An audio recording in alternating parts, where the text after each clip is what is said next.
Alors, quelle image je conserve de Sam? Alors, c'est plus qu'une image, c'est quelque chose qui est en moi. Donc, je peux dire qu'il y a une partie de la personnalité de Sam qui fait partie, au fond, de la manière dont je vis aujourd'hui et dont j'agis et dont je peux parler de ces questions-là.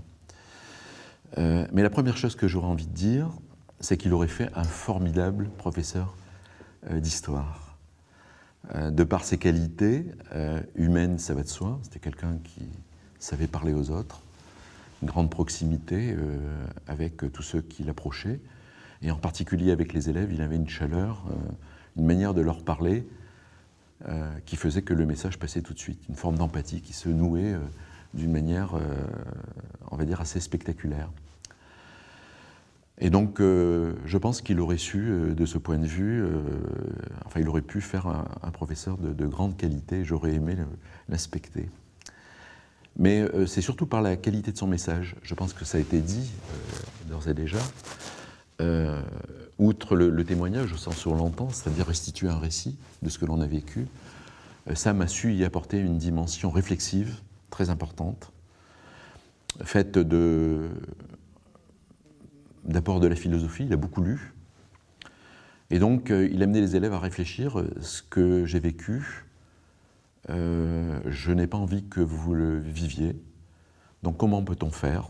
Et donc il apportait des éléments de réflexion, des points d'appui sur la question du mal, sur d'autres questions, sur comment certains hommes ont pu faire ce qu'ils ont fait à d'autres hommes. Et puis, du coup, amener les élèves à réfléchir à ce que peut être un futur meilleur.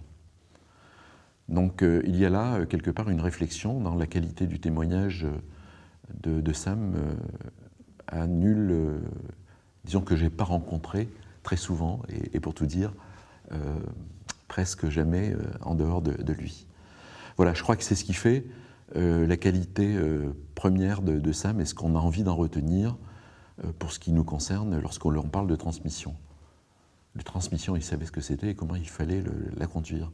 Je pense qu'aussi, après l'expérience douloureuse qu'il a vécue, et expérience douloureuse qui s'est traduite par des moments extrêmement difficiles dans sa vie après la fin du second conflit, il a trouvé dans son univers familial une manière de se ressourcer, et c'est ce qui l'a amené à un moment donné de sa vie, quelques années après, et de longues années après, à reprendre la parole sur ces sujets-là.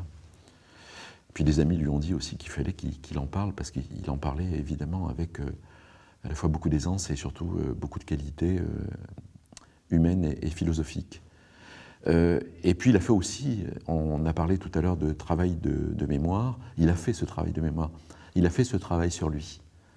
Et ça aussi, c'est une des dimensions qu'il sait parfaitement transmettre, c'est-à-dire aujourd'hui, apprendre, c'est pas seulement du contenu, c'est pas seulement des faits, des événements, c'est se poser des questions et c'est en tirer des enseignements pour sa ligne de vie. Alors je dirais que Sam nous a apporté beaucoup. Ça a été une joie et un plaisir immense de l'avoir côtoyé, de l'avoir rencontré, et ça a été une douleur infinie que de l'avoir perdu.